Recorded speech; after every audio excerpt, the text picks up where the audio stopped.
Welcome to the Nurses Break Room. It's not a place we get to visit very often in real life, but you're always welcome to come and recharge here.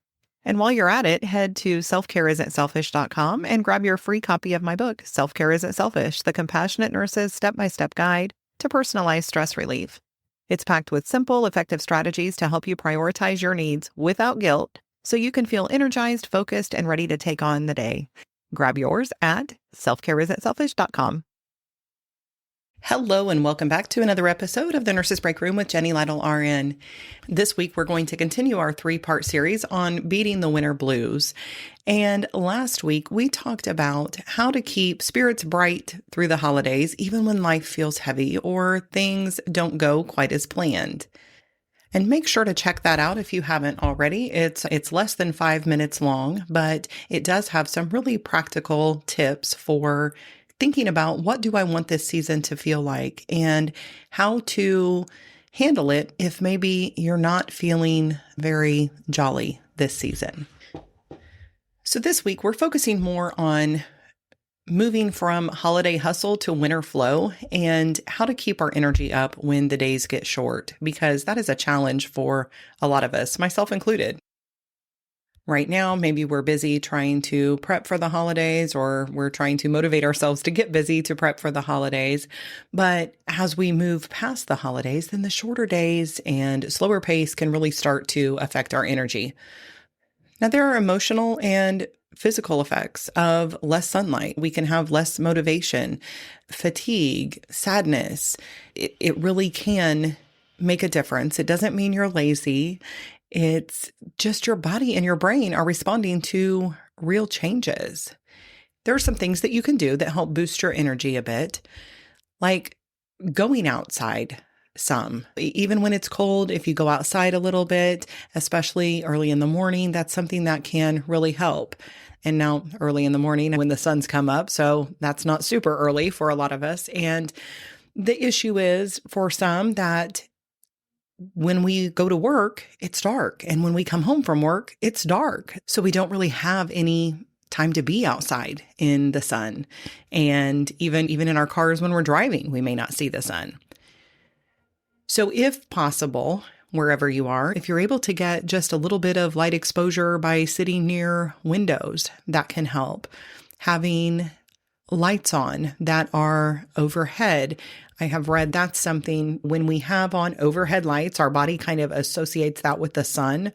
So this was something that I'd read regarding sleep hygiene. And when we have lamps on that are down at a lower level, that doesn't spike that same awake response in us. And so this particular thing that I had read encouraged us to turn off the overhead lights and just have lamps on when it gets later in the afternoon or evening to help our bodies wind down a little bit. Looking for energy, possibly reversing that might be beneficial.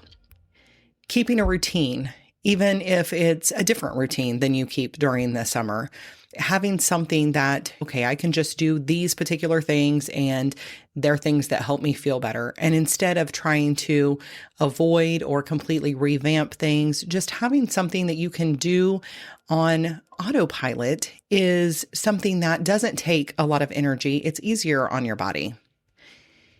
Another thing is choosing to rest, choosing to be cozy without just being exhausted and falling into bed, but choosing to rest intentionally, building that into your days and into your weeks.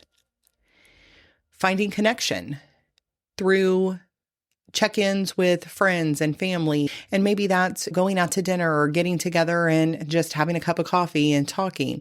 Maybe it's over the phone. But making sure that we're keeping in touch with people, because when we get that tired, sometimes exhausted state, then it can be easy to turn inward. And doing some self-reflection, having time to yourself is not a bad thing in and of itself.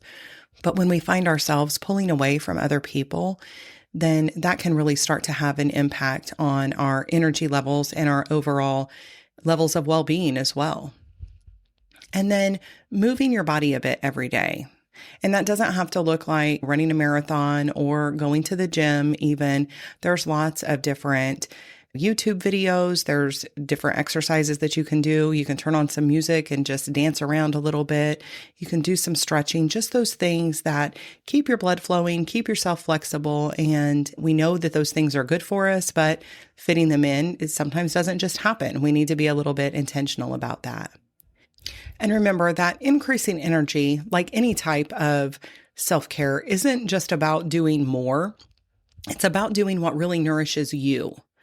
And so there are things that apply to us all, but there are things that help you feel more energetic or less sluggish, less down. You know your ways to combat the blues.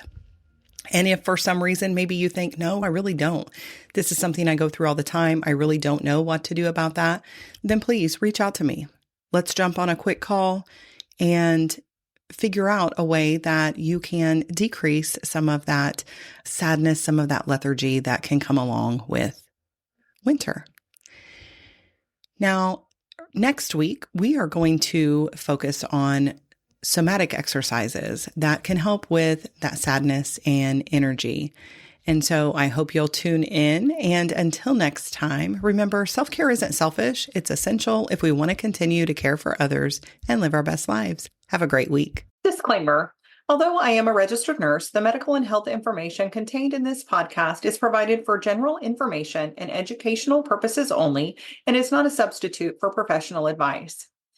Therefore, before taking any actions based upon such information, I encourage you to consult with appropriate professionals.